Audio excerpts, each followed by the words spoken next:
Good afternoon, everyone, and welcome to this planning meeting being held on Wednesday, the 4th of November 2020. This meeting is being held remotely via Microsoft Teams due to the restrictions in relation to COVID-19. This meeting will be recorded and made available to view via the Council's website, except for discussions involving confidential or exempt items. Therefore, the images, audio of those individuals present and or speaking at the planning meeting will be publicly available to all via the recordings on the Council website at www.caerphilly.gov.uk. I've got something flashing on my screen here for the moment. See if I can get rid of it. There we go. Due to restrictions in relation to COVID-19, planning committee site visits have been suspended, and this meeting will not be open to the press and general public. However, interested parties may make a request to attend remotely and speak in regard of any item on this agenda. And votes for this meeting will be taken by roll call. When a vote is required, members will be asked to state their vote when their name is called. Now, I'll carry out a roll call for attendance. Starting alphabetically, Councillor Adams. Councillor Adams, I can see you there, so you're present. Present, Councillor Chair. Aldworth. Present, Chair. Councillor Andrews. Present, Chair. Councillor Angel. Present, Chair. Councillor John Bevan still hasn't arrived, does he? Okay. Councillor Mike Davis. Present, Chair. Councillor Rob Goff. Present, Chair. Councillor Fussell has apologised, so is Councillor Hardaker. Councillor Harding. Present, Chair. Councillor Higgs has apologised. Councillor Hussey. Present, Chair. Councillor Miles. Present. Councillor Oliver. Present. Councillor Simmons. Present, Chair. Councillor Taylor. Present, Chair. Councillor Whitcomb. Present, Chair. Councillor Tom Williams. Present, Chair. And myself. Thank you very much. We now go through, we have apologies from Councillor Fussell, Councillor Hardaker, Councillor Higgs, Ryan Thomas and Maria Godfrey. Apologies for absence. We've done declarations of interest. Councillors and officers are reminded of their personal responsibility to declare any personal and or prejudicial interest in respect of any item of business on this agenda in accordance with the Local Government Act 2000, the Council's Constitution and the Code of Conduct for both councillors and officers. If you have any declaration to make, could you put your hand up now, please?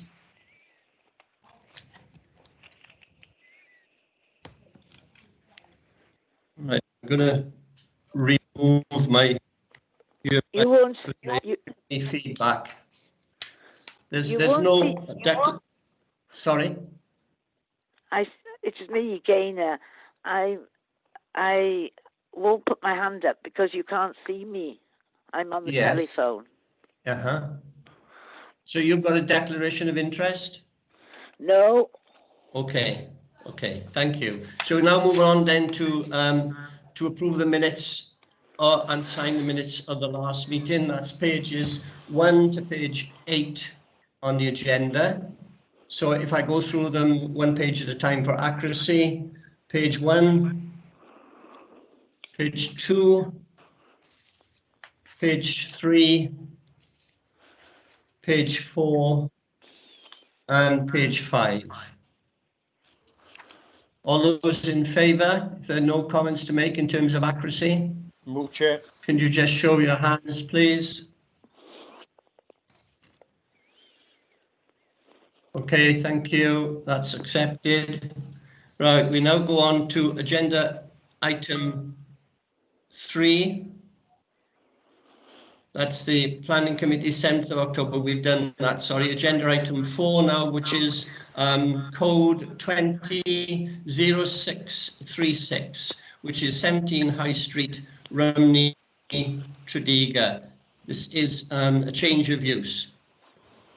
Can I call Chris Boardman, first of all, to make the presentation? Thank you, Chair. Good evening, members. I'll just share the presentation. Can everybody see that okay? Yep, that's fine. Thank you, Chair. This is an application to convert number 17 High Street, Rumney, from a 4-bedroom semi-detached house to a 6-bedroom HMO. No external alterations to the existing property are proposed, only internal alterations to increase the number of bedrooms from 4 to 6. So this is the location of the property on High Street in Rumney, just to the north of the community centre. And these are the photographs of the existing property. Bearing in mind it is a semi-detached property, so the application property is the portion to the right. You can see the bay windows there in the top photograph, and then you can also see the property on the right in the bottom photograph. In terms of the existing site layout, this shows access, car parking area, then the application property, which is semi-detached, and a rear yard area. And then the proposed site plan is very much the same on the basis no external alterations are proposed. But this plan shows that a cycle rack is proposed in the rear, as well as a bin store and recycling space at the far end of the application site. In terms of the existing and proposed floor plans, this is the existing ground floor plan. You can see access comes in from the side, and then there's a living room and a kitchen at ground floor level. It's proposed to alter the ground floor to have access in the same position, but then to introduce two bedrooms on the ground floor with a shared bathroom area. And then existing first floor is 2 bedrooms. Proposed, again, is 2 bedrooms. And then again on the second floor, whereas bedrooms 3 and 4 in the original, this would now be bedrooms 5 and 6 in the proposed layout.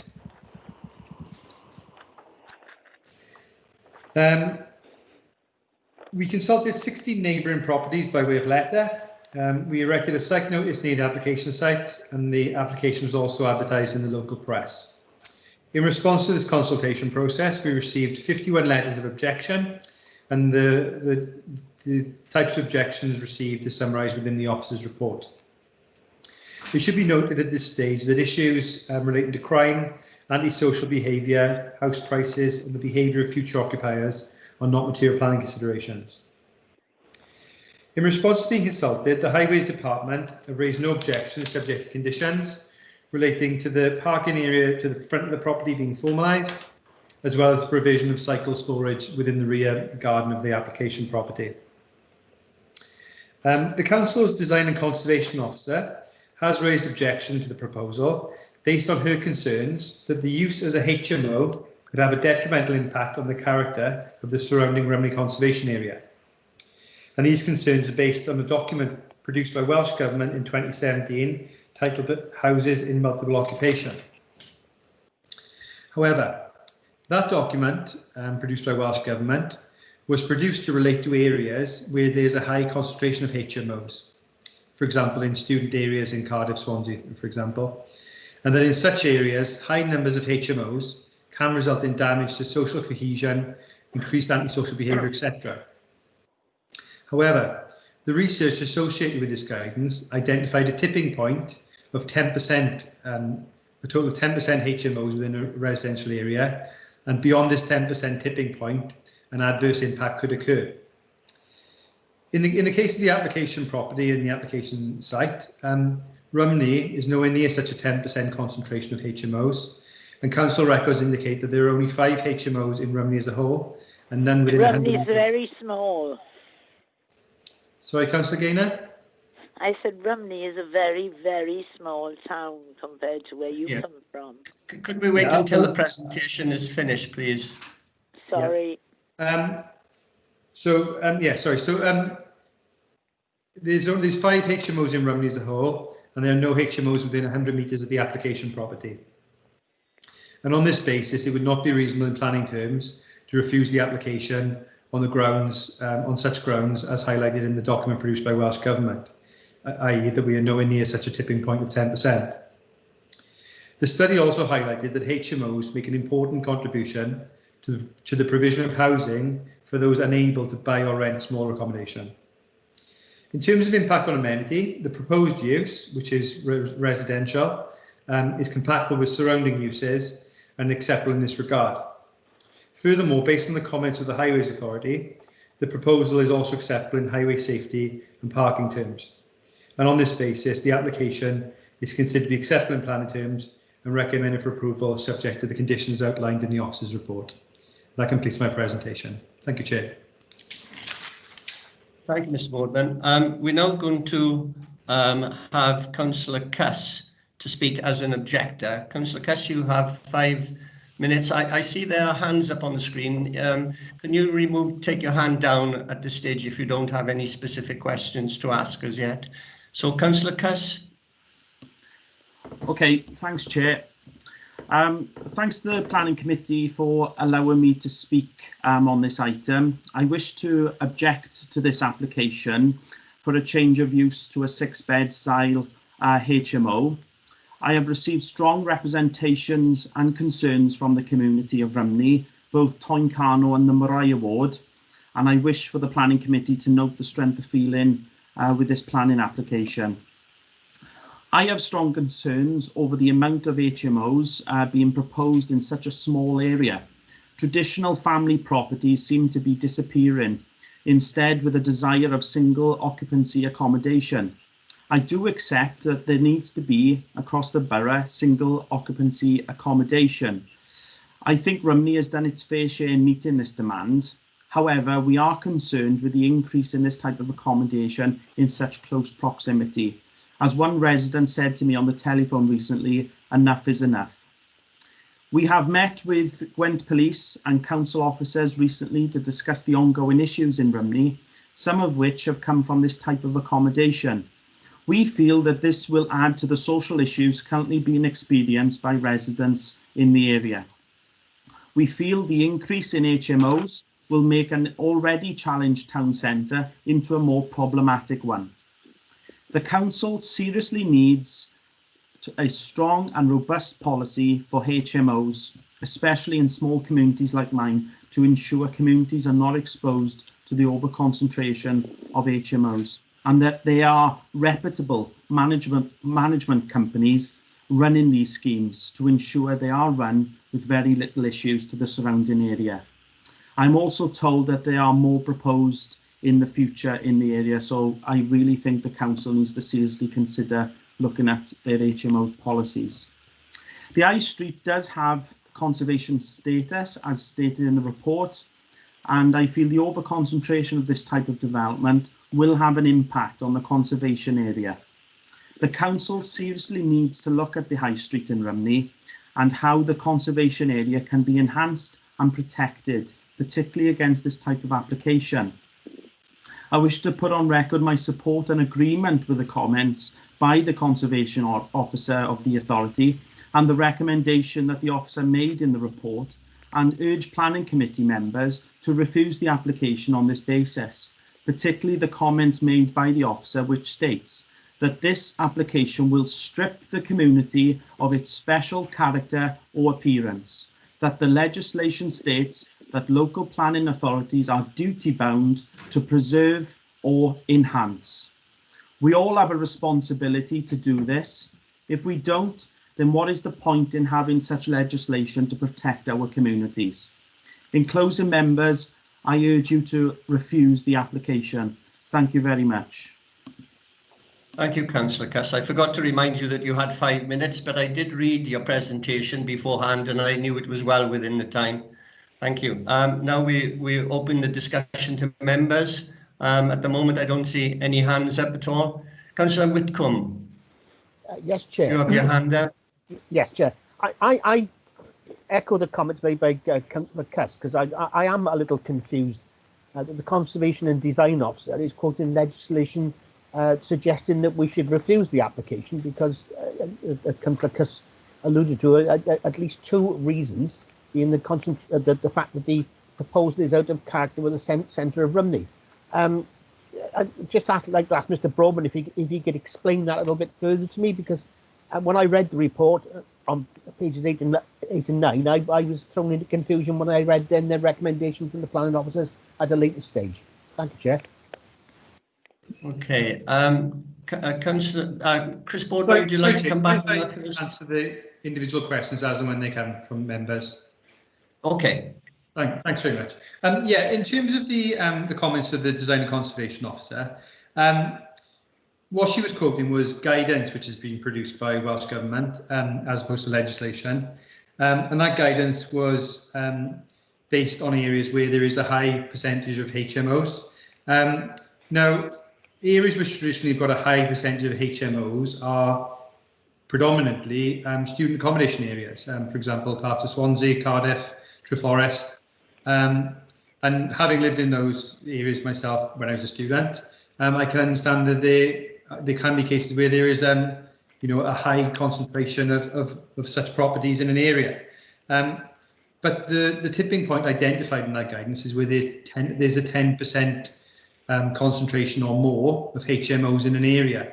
And beyond that 10% tipping point, as referred to in the guidance, then there is the potential for a detrimental impact on an area. However, we're nowhere near 10% here. On the basis there's 5 HMOs in the total of Rumney, then we would be well below 1% in terms of the concentration of HMOs in Rumney. So notwithstanding the comments of the Conservation Officer, based on that guidance which identifies that 10% tipping point and the fact we're nowhere near that, it's disputed that this HMO would have such a detrimental impact on the area itself. Councillor Whitcomb also made reference to it being out of character with the conservation area. No external alterations are proposed, so in visual terms it'll have no impact on the character. And the use is a residential use, which and the existing use is a residential use, albeit a single dwelling house as opposed to a home of multiple occupation. So we are satisfied that the proposal is acceptable for the reasons I just outlined there. Okay. Councillor Adams, you've got your hand up. Would you like to come in next? I haven't got my hand up, Chair, but yeah, I would like to be called. I will. In fact, I think out of courtesy, if Councillor Adams would just mind just waiting. I will, Chair. As the local member, I think. Thank you, Mike. Councillor Oliver, you come in now, please. I've been through all the reports on this, and there is mention of former mining activities, but I remember, and the only thing I can't remember is the date. I remember in Castlefield, which is behind this particular building,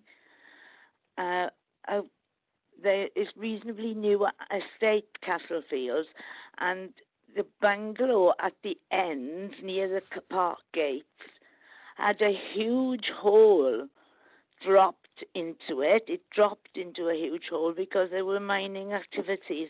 But this was when I was in uni, and it's quite some time ago.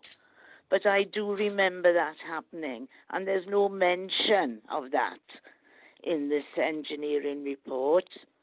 But it does raise a significant safety and engineering risk, and I can't understand why the local authority hasn't mentioned it. Now, I'm not dreaming. I know I remember that. So I can't understand why it isn't down on this report. I don't know whether anybody can come back on that. Yeah. I'm happy to comment on that, Chair. And thank you for your comments, Councillor Oliver. When we make reference to coal mining legacy in our reports, because obviously throughout the borough there are areas where there's a high risk of mining legacy and a low risk of mining legacy. However, coal mining legacy and ground conditions relates ultimately or essentially to new build development, which will be going into the ground. And As this is a change of use and no physical works are proposed, and no new buildings are proposed which would require excavation into the ground, then in this case, coal mine legacy isn't really relevant to this change of use application. All right, I'll accept that, but I'm... Councillor Adams, I'm sorry, have you finished? Yes, yeah, I have. I'm sorry. I have. You have. I have. I do beg. Okay, Councillor Adams. Thank you, Chair. A couple of things there in the report and in Chris's presentation, and comments including from Councillor Cuss, actually. First of all, the preservation of this area and the way that we look at that. Yes, there's no external changes to the house, so as people go past, they won't see anything different. But the usage will be different, won't it? Because we will have a house, if it's changed, to multiple occupation of more adults in the house. That will change the way it is used and the comings and goings, to be honest. Also, on the, there we are, that dropped out a minute then. On the ownership and the application of the property, I think it was Councillor Cuss said also that the amount of HMOs already in Rumney are well managed. Will there be any management occupation of any of the rooms in this particular HMO? In fact, has the applicant got a history of managing HMOs that we can look back at? Because that is important. And at last month's meeting, of course, we talked about an HMO in Caerphilly that was going to be very properly managed. I think that's an important thing that we need to be aware of. Thank you, Chair. Yeah, I agree with you in many respects, Councillor Adams. It is important that these, HMOs are well managed. Otherwise, everybody's fears and concerns come to light. But I don't know whether Mr. Boardman is able to make any clarification on the ownership. I've no information in terms of the ownership or the background of the applicant himself. But essentially the management of a HMO would fall outside the remit of the planning process. Planning anyway, yeah. Yeah. Are there any more people, any more members who would like to make a comment? I don't see any hands up on my screen at all. Well, it would be worthwhile, I think, if you knew, it's a simple thing, that that house has got a name and it isn't used in this report at all. And the name is T. Gwyn, White House, and it's still a White House, I believe. So it would be nice. And it's in at the end of Sun Row, which is now just High Street on the map. And I felt perhaps it would be worthwhile remembering that it's T. Gwyn. Okay. Councillor John Bevan, I see you back. You're in the meeting. Welcome. You have your hand up. Can I call you in to speak now?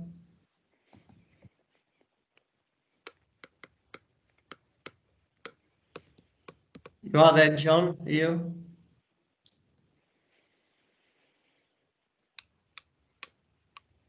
Still having connection problems? I see his hand is up. Can we just wait? In the meantime, Councillor Goff has got his hand up, so we'll come back to you, John, if you're there. Councillor Goff? Thanks, Chair. Can I just ask Chris two questions, really? Chris, the definition of an HMO, would the fact that it was converted to 2 flats, would that equate to being an HMO? No, if the building was converted into flats, they would be classed as single dwelling units. Right. So they'd be classed as single units then, as opposed to HMO, and they still fall in use class C3, which is what a normal dwelling house is. Okay.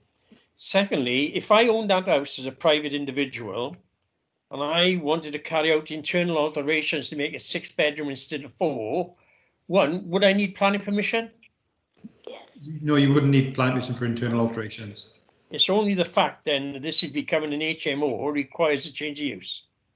Yes, because the individuals are not living as a single household.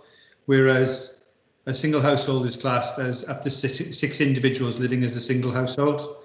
So two adults and 4 children, for example. Whereas these won't be living as a single household, they'll have individual kind of bed sits, if you will.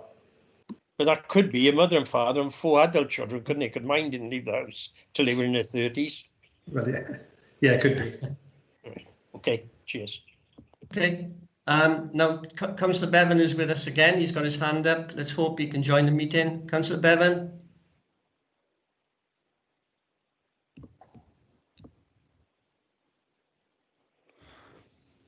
No? It's the north end of the valley that suffers every time. He's got his hand up here. He is there, but whether or not he's obviously having connection problems. And as a local member, I would like him to have the opportunity of making a contribution. No. Chair, is it possible to ring him up? I'm sorry, I don't know if it's the same with everybody else, but I'm also having connection problems myself with the sound. Can you indicate by showing your hand whether it's similar for you? But my sound level is breaking up occasionally. No? No. Right, I'm alone on that then. That's something I didn't want to happen. Let's see if it's something to do. That could be John Bevan, Chair. Hello? Hello? Hello? Hello? Hello?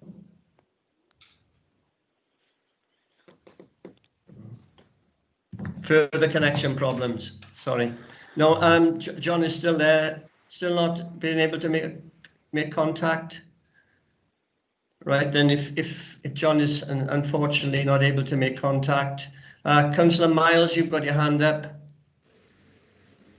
Yeah, I'm just going to move the officer's recommendation on this one, please, Chair. I think I've listened to people's concerns about it becoming a house of multiple occupancy, but you know, in terms of planning, I've got to agree with the officers. I don't see anything in this planning application to give us a basis for refusing it as a change of use. It would be nice if it was flats. I feel like the quality of the accommodation is an issue here, isn't it? If there are shared bathrooms here, and it would have been great, I think, if the developer could have made space for each unit to be self-contained. But there isn't enough room inside. We're not here to debate that, are we? We're presented with the application as it stands.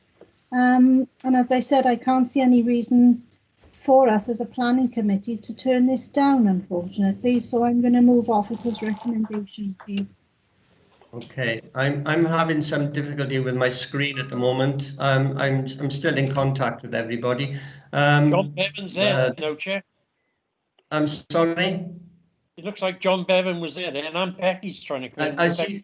Coming in. Is it John? Are you able to make contact now? No. Well, it's been moved by Councillor Miles. Is anybody going to second the officer's recommendations? A second, Chair. Okay, they've been moved and seconded. No amendments. Rebecca needs to come in, Chair. Sorry? Rebecca is indicating she needs to speak. Yeah, I can see Rebecca now, yes. I've got problems with my screen here as well. Rebecca? Yes, Chair, perhaps if I could assist. I believe Councillor Rob Goff is sharing his screen.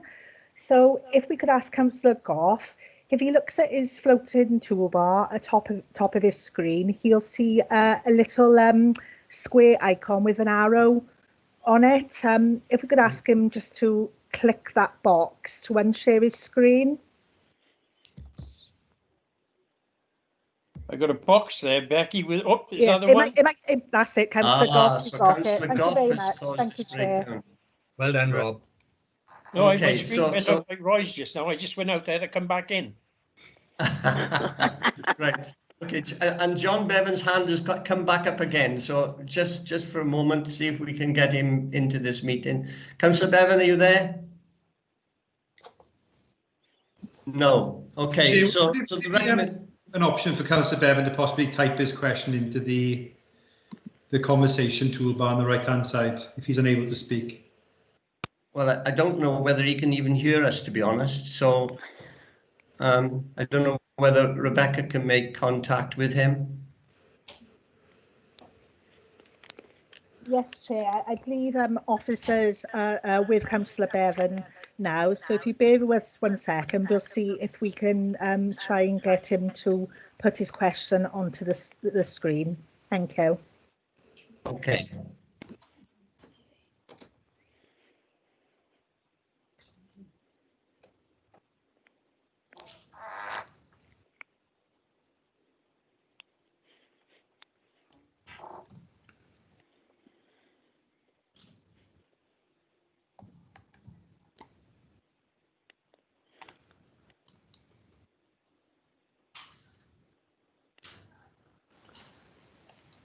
Just waiting for confirmation with technical support, Chair. Okay. This is what happened to me last time, Becky.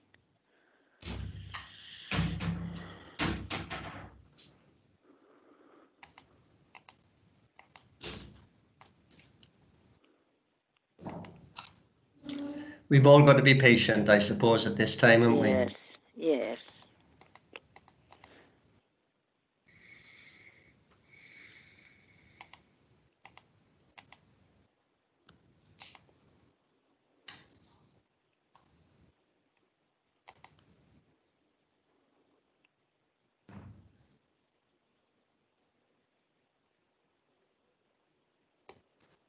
While we're waiting for Councillor Bevan, I would like just to make a comment myself. I mean, I take on board what Councillor Cuss has said in his presentation. There are obviously concerns when it comes to change of use to a house of multiple occupation.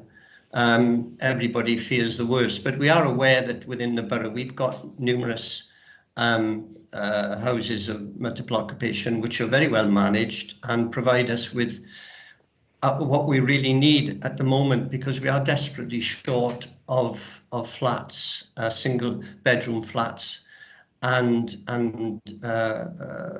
residences where people who possibly have hit some hard times or as a result of maybe COVID-19 or for whatever reason need an opportunity of a place to live, and houses of multiple occupation provide that service. It's just hope that it's eventually well managed, and we hope that it doesn't create a proliferation of applications of this kind in one particular area, because we're obviously as well very much concerned about community cohesion, and it's always in the back of our minds that the worst could happen rather than the best. But let's hope that on this occasion that this application provides us with a good service. I'm sorry. And my vote, when we get to the vote, will be in favour. Hello, Roy. Roy, is that you? Yes. Can you hear me? I'm very, yes, I can. very aware. I'm very familiar with this house. I have been grown up. I grew up in Rumney, and this house was a council offices for as long as I was a young learner. But it's become, I think, it's become something less than that now, and it's in a bad state. But I don't think, I can't see how it can be big enough for multiple occupation. Yes, perhaps small flats, but not separate rooms, because I think what happens there is that the families can, small families or couples can use the flats, but it isn't really in a very suitable place in Rumney, for it's the centre of the village. And I don't think that it can possibly be big enough to have six bedrooms, they said? I don't know how they're going to do that. The plan certainly shows that there is opportunity for that. I don't know whether you want to make any further comment on that, Chris. I think you've gone through the explanation of the layout. Yeah, I've got no further comments on the layout. No. Rob, your hand is up as well. Yeah, did you want to come back with anything? We're waiting for John to join us. It's just a comment Mike raised last month's planning where the one went through in Llambradach for a HMO. And where we need to be careful, in this one, the council has not submitted a letter of support or said it would be involved in the management. The one in Pwllapant, in Llambradach, the council did say that they were supporting the application, and they suggested that the management there, in the report now, yes, that's right, would have some involvement from the council, which wasn't the case, which is misleading. So we need to be very careful in these reports what we judge as the issue, because it's come to light now that the person who owns the one in Pwllapant has a questionable background. So who owns a property? Really, I mean, we need to rely on officers to put planning issues in, and not rely on who's going to manage it, because management can change as well. John would be likely to know that. Councillor Hussey, you wanted to come in? Yeah, Chair, just to say that Councillor Bevan is on the screen now. Yes, you're there. Yeah. You got his microphone muted, but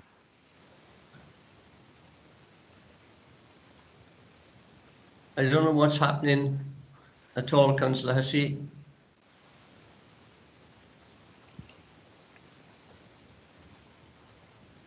No, and we're still waiting for John.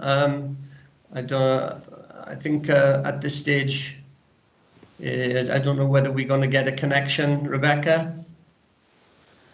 He's on the screen, Chair, and his microphone is muted. So perhaps if John can hear us and he could turn his mic on. Can anybody else see him, or is it only me? I can't hear him, no. No, I can't see him neither. Hi, Chair, Committee Services. I think we are still having connection difficulties with Councillor Bevan, and even though you can see him in the participants list, I don't think he's actually connected, Chair. Okay. So only showing green. Unfortunately, we'll have to move on. It's been proposed and seconded. There's been no amendments, so we can put this to the vote now. So, Councillor Adams, are you for or against? For. Just a minute. Martin has got his hand up here. Yeah. Martin, would you like to come in? Yes, Chair, just Maybe for a point of clarify something for clarification. us. Yeah. Just for a point of clarification, it wasn't clear to me who seconded the officer's recommendation. Which councillor seconded the recommendation? It's Councillor Goff. Thank you, Chair. Thank you, Chair. Okay. Okay. Now then we'll go through the votes again. Councillor Adams, are you for or against the officer's recommendation? For with a little bit of reluctance, but for. For. Okay, thank you. Councillor Aldworth? Against. Oh, come on. Councillor Andrews? Reluctantly for, Chair. Okay. Councillor Angel? For. Councillor Bevan, unfortunately. I've got a call coming through from Merthyr. Can I just 1 moment? Hello? I got Councillor Bevan on the phone. John.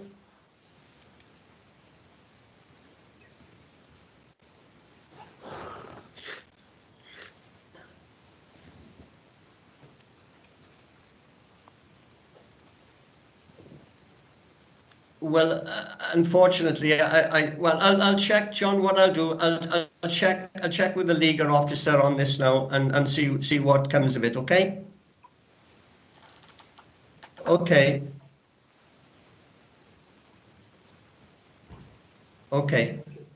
Just 1 minute, then I'll just. I don't know whether you can hear what's going on, but I'll just. Okay. That was obviously Councillor Bevan had come through, and he wanted some sort of ruling on it because he's been denied what he says is the opportunity to speak as the local member. So Martin, could you give us some advice on this? It's a very difficult circumstance here, Chair, because unfortunately, due to technicalities, right, he's unable to speak. Yeah. You know, we've been unable to take any representations from him on the telephone. The meeting is quorate, so I think you can only progress as you decide. You know, if you decide that you're going to progress without taking representations, then I think, you know, it's the call of the chair. You know, unfortunately, due to technical circumstances, he hasn't been able to address the committee. Yeah, I do feel that when a local member is denied this opportunity, and we've got to be seen to be making this system work. And if it is denying the opportunity of the local member, I do feel as if we may be going down the wrong road in deciding on this tonight. Sadly, we put it back 3 weeks already. So I'll make a ruling on that, and say that due to the fact that the local members have not been able to make connection, and due to the fact that it's a technical issue, and not the fault of the member, then I'm going to decide that this matter will have to be postponed and come back to us at the next meeting. Chair, sorry, it needs to go to committee, and I was going to move. I mean, I don't think any one of us. Well, Martin, just a minute. Martin just said that it's a decision that I take. Now, I'll take Martin's advice on it. That's fine. I was going to move, Chair, that we stand deferred this item till next meeting. I haven't got a problem, just to make it easier, that's all. Oh, well, that's the case. Okay. I think in the circumstances, Chair, if the deferral, members and mind we'll go through the vote, Martin, is it? I'm sorry, Martin. I think if members are minded to defer, Chair, it would be advisable to defer to allow the ward member to speak at the next meeting. Oh yeah. Okay. That, Chair. That's okay. Okay. So if we're going to move on deferral, then those in favour of deferral. Yes. And we'll have to go through this again. Councillor Adams, yes. Not really. In favour of deferral? No. No. No. We've already gone through once. Okay. You don't want, did they? Okay, Councillor Aldworth, you in favour of deferral? Yes. Okay. Councillor Andrews, No. are you in favour of deferral? Pardon? No. Councillor Andrews? No, Chair. No, you're against deferral? Right. Councillor Angel?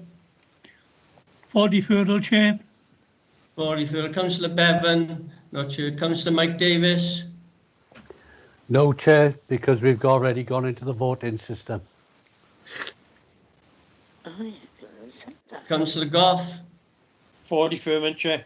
For deferment. Councillor Hardy? Not sure. Councillor Harding? Yes, Chair. For referral, right. Councillor Higgs, not sure. Councillor Hussey? No, Chair. No. Against. Councillor Miles? Can I just ask, is Councillor Bevan not able to dial in to this meeting in the same way as Councillor Oliver? Well, I think yeah, as far as I'm aware, I mean, we've had advice from Rebecca as well, that he's just unable to make contact, and he's had all the technical support that's available to do it, and still unable. Rebecca, you can add anything on that? This was happened to me last time, actually. Yeah. Yeah. Chair, is Rebecca then now? Yeah, yes, Chair's Committee Services. Yes, Chair. He's unable to he's unable. We're able to connect him by through Teams, and we don't appear to be able to connect him by telephone either. Okay. In that case, okay. I think I'm in favour of deferral, because we can't deny him the opportunity to access the meeting. Yeah, thank you very much, Councillor Miles. Councillor Oliver?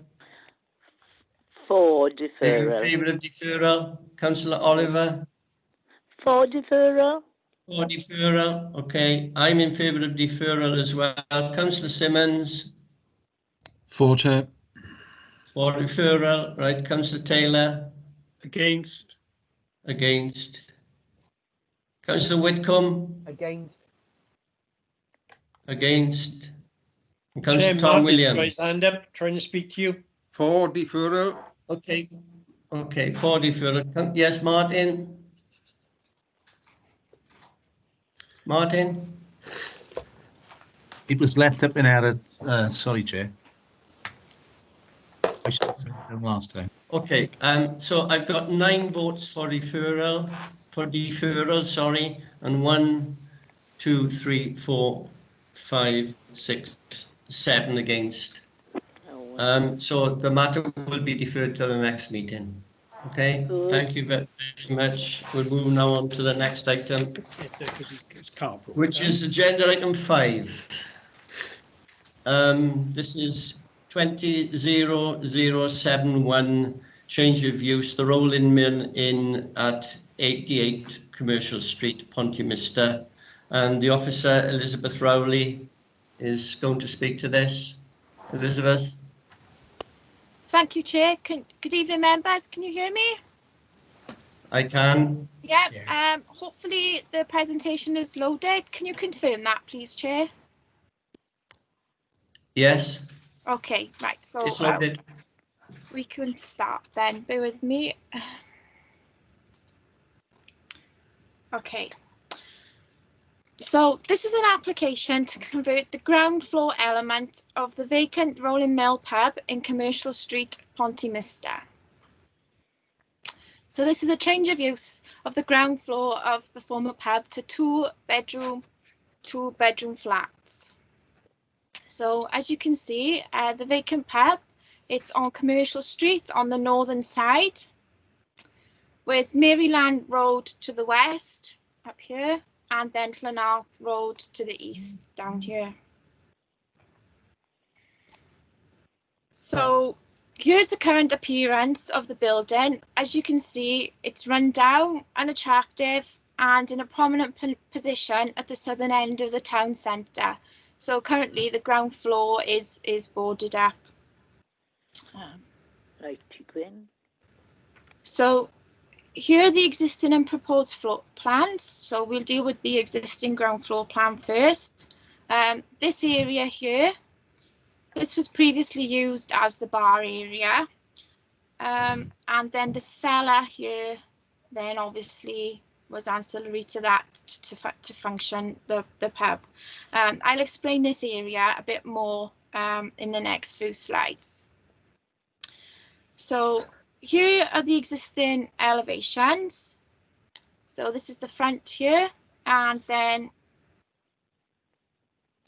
excuse me a minute, Chair, Councillor Bevan is requesting control. So I'm just about to deny him access then to the presentation. Okay.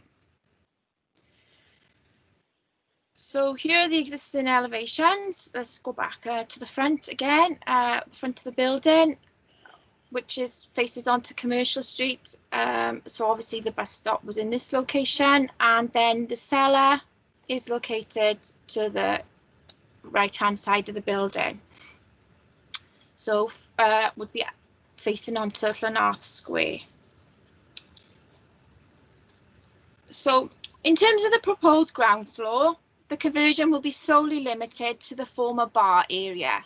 So there is one flat here comprising of 2 bedrooms, and then another flat here comprising of 2 bedrooms.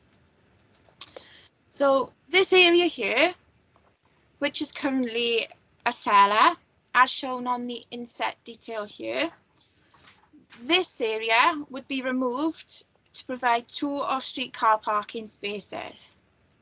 Now, the report doesn't make reference to the removal of the cellar, nor would permission be required to remove it. Nonetheless, the removal of the cellar is integral to providing additional off-street parking within the site. So in terms of the other external alterations proposed, here's the front elevation. So the timber fence to the front, which is by here at present, that would be removed, and also the cellar beyond it, which you can just about see. Now, obviously, the cellar is indicated on the proposed elevations, and this is an error. And just to clarify, that the cellar would need to be removed to provide the 2 off-street car parking spaces. Now, the other changes relate to 3 windows inserted in the left-hand side elevation. That is the elevation which faces onto Maryland Road. And of course, the cellar, which on this elevation shows that it's not there. But we are where we are with the drawing submitted at the moment. So in terms of the publicity requirements, the application was advertised by means of a site notice. 1 neighbour was notified by way of letter and 3 representations were received. A summary of those representations are addressed in the officer report on page 19, with the main objections relating to highway safety. So in terms of the proposal itself, planning permission has previously been granted in 2018 for the conversion of the building to a shop, office and flats, together with a separate application approved in 2018 for the conversion of the first floor to 3 flats. Those permissions previously secured 3 off-street car parking spaces. This proposal seeks to provide an additional 2 spaces to the existing 3 spaces previously secured. So that's a total of 5 altogether when combining development proposals. Now, off-street car parking in the town centre is at a premium, but nonetheless, it has been secured and offered as part of the development proposal, even though it's within a sustainable location. The Transportation and Engineering Manager has raised no objection to the proposal, nor has any other statutory consultee. And so to conclude the presentation, the proposed use, i.e. residential, within a town centre location is considered to be acceptable. The proposal will bring a vacant building back into beneficial use and provide much needed residential accommodation.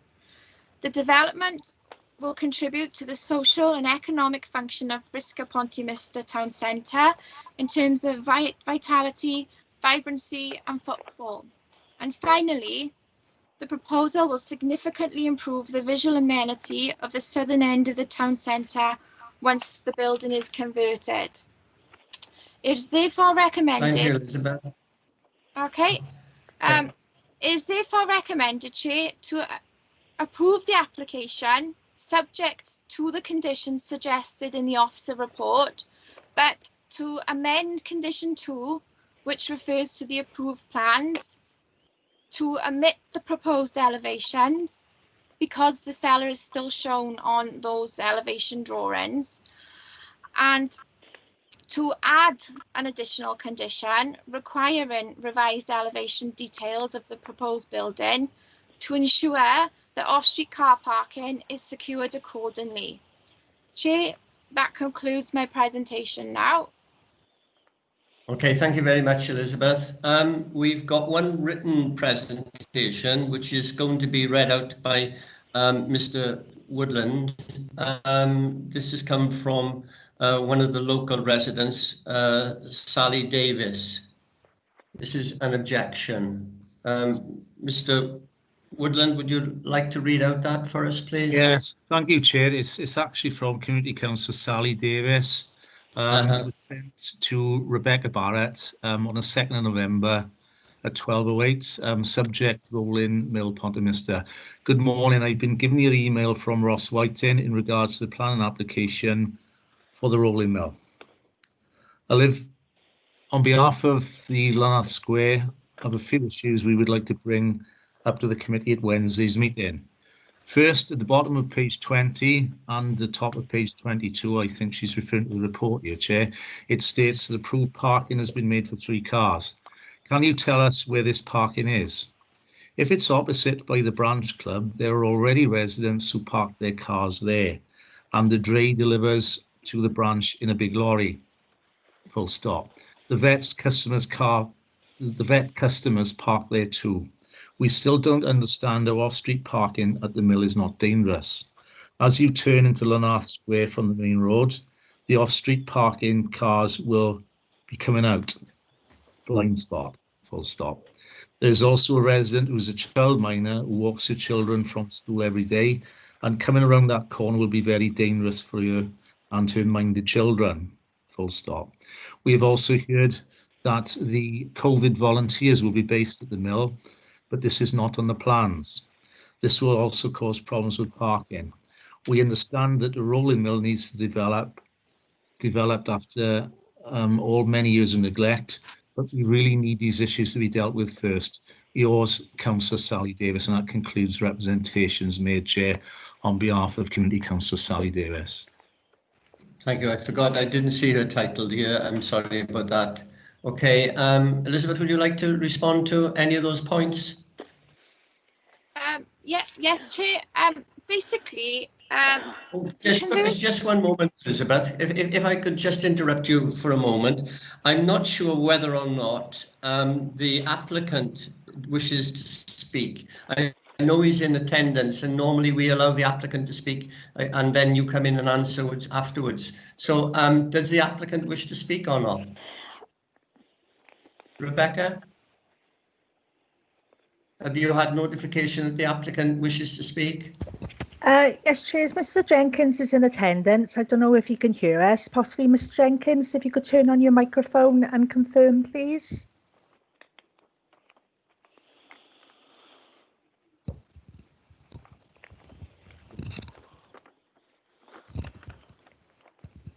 Hi, Mr. Jenkins, are you there?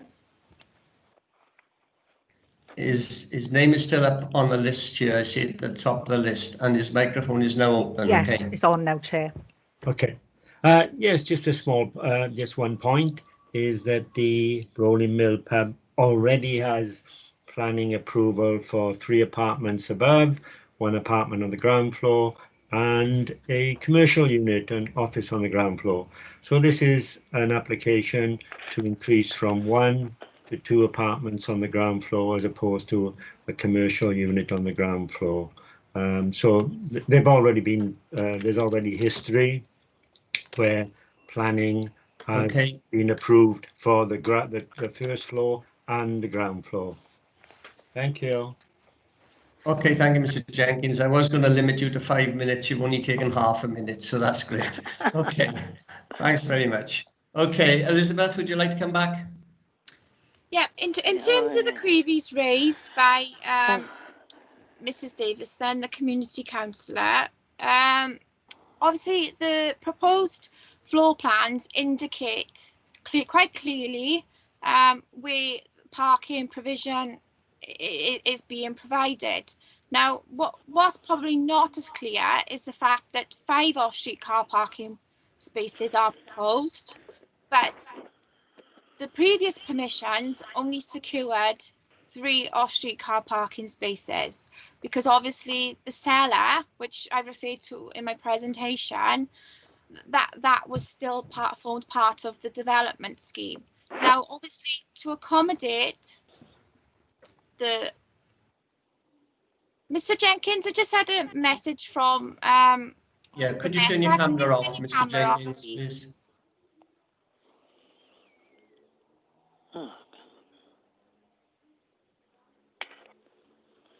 Can you turn your camera off, Mr. Jenkins, please?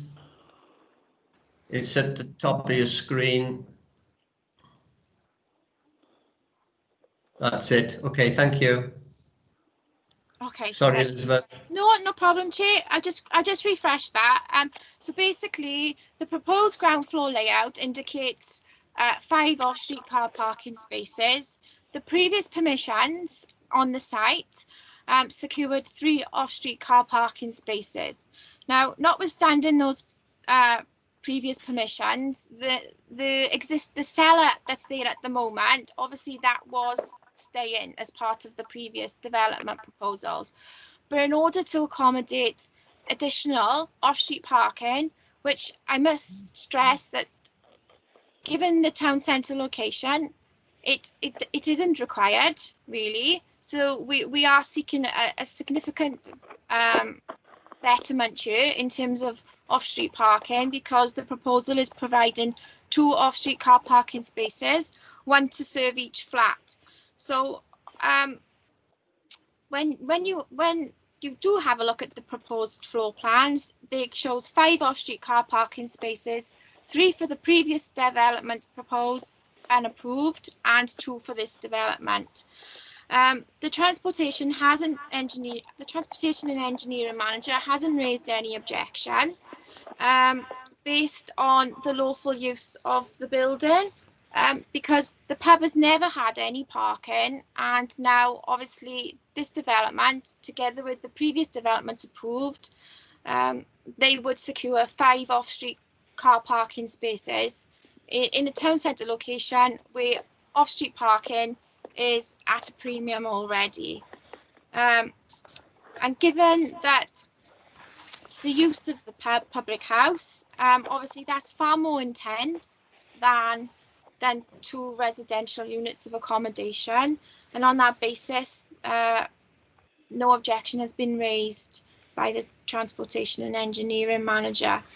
Now, in terms of the comments made about the building being used for COVID-19 volunteers, I am unaware of whether or not that use is in existence at the moment, or potentially a future use of the building to serve that purpose.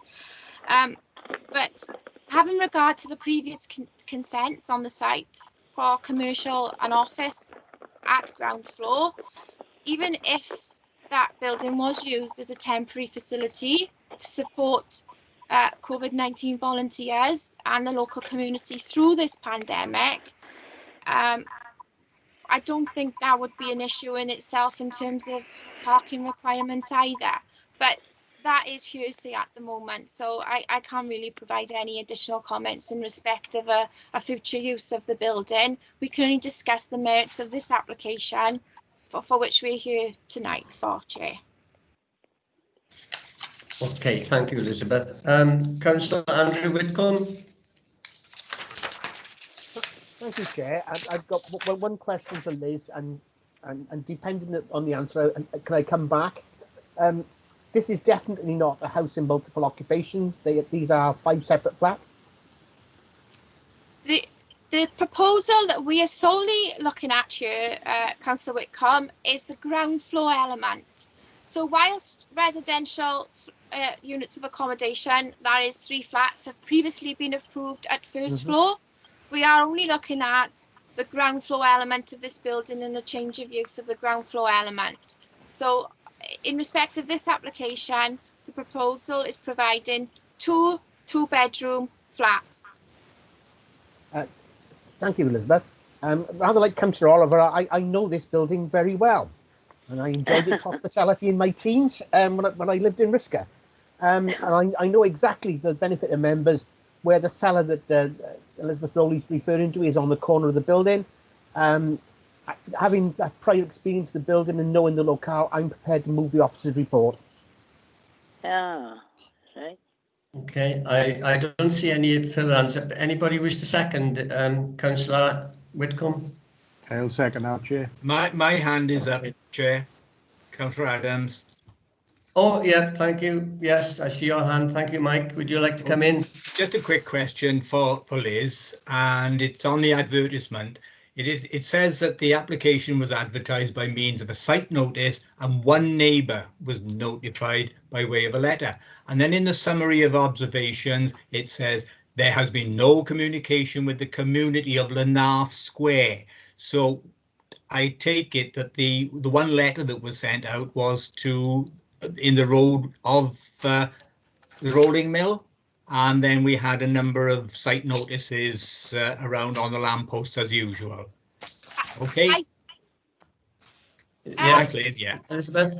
I off the top of my head, Chair, without having access to our software systems, I couldn't tell you the exact property that was consulted, but it would have been the adjoining property. Now, if you bear with me a sec, I can probably indicate which of that property it would have been.